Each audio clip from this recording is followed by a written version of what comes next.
The world is caught in this unbelievably horrible lie about Palestine being occupied by the Israelis. It is a complete and unadulterated lie. There is no occupation. The idea of free Palestine shouted from college campuses and the BDS, boycott, divest, and sanction, is simply an effort by Islamic terrorists to destroy Israel. That's all it is. First of all, historically, there never was an Arab Palestinian people. The Palestine was the name given by the Romans to Judea, the Jewish area, 2,000 years ago, and it was Jews who lived in Palestine.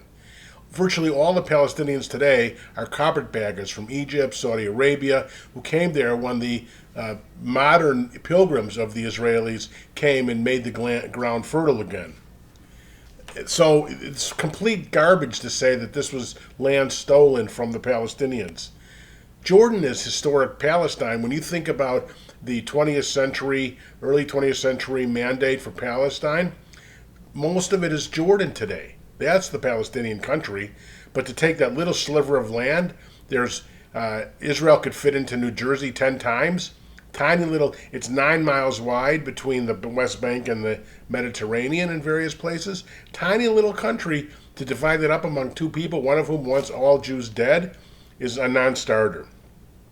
This whole idea about free Palestine is simply an effort to kill Jews and destroy Israel. They have absolutely no intention of living in peace with the Jewish state. If you don't think the Jews have a right to a country, I mean, there are, after all, 65 Muslim majority countries. There's 22 Arab countries. There are many countries that are Christian in majority. Do the Jewish people have the right to one little piece of property that it happens to be that the Bible promised to Abraham, Isaac, and Jacob 4,000 years ago? Do the Jews have a right to that? If you don't believe that, then we have no conversation. But if you do, then understand that this whole goal of the Palestinians, that the Students for Justice in Palestine, the Muslim Student Association, those are terrorist baby groups. They are financed by Hamas and Muslim Brotherhood for the sole purpose of destroying Israel. And there are simple proofs of this. First of all, Gaza, which was controlled by Egypt until 1967, Israel withdrew completely from. And what do? They send 10,000 missiles at Israel. They shoot them from hospitals and schools. This idiot Hillary Clinton says, oh, they had to because it's such a small territory. And Bernie Sanders blames Israel for defending itself against 10,000 missiles. But you can see that when Israel withdrew completely, they weren't interested in an independent state over there in Gaza. They just wanted to destroy Jews, kill Jews. They're controlled by Hamas, which is now working with ISIS. And then Fatah, the Palestinian Authority, they originally were called the Palestine Liberation Organization. Only one problem with that. They were formed in 1964. In 1964, Jordan controlled the whole West Bank. So what exactly was the PLO trying to liberate? Well, of course, all of Israel.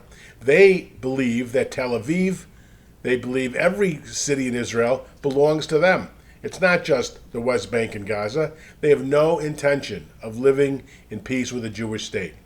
If they did, there could be peace tomorrow, but they have no intention to. They teach their kindergartners to hate Jews. Their summer camps are basically training camps for terrorists. They honor the people that kill Jews. They give money to the families that kill Jews. That's what they're all about.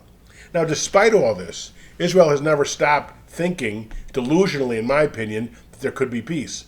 And so two Israeli prime ministers, Ehud Omert and Ehud Barak, both offered huge, over 97% of the West Bank and Gaza to the Palestinian State. And what happened? Arafat rejected it and started an intifada, a war.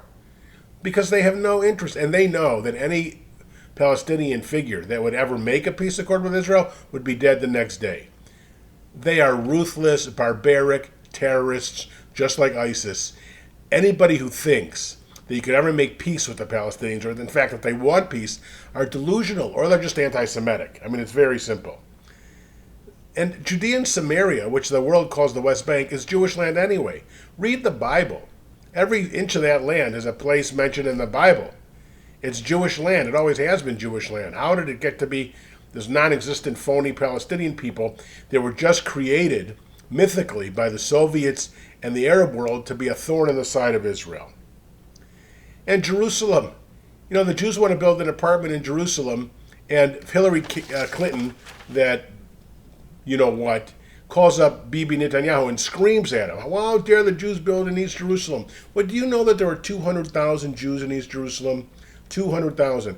And the Arabs are able to build illegally all the time, and Israel can't stop them because the world press goes nuts.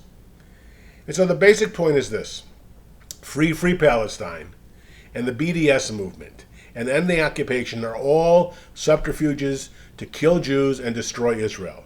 Anybody who doesn't believe that is delusional, living in la-la land, or simply an anti-Semite. And if you want peace, then simply convince Israel that the Palestinians will live in peace with Israel, but that's an impossibility. That'll have to wait till the Messiah happens. It will never happen.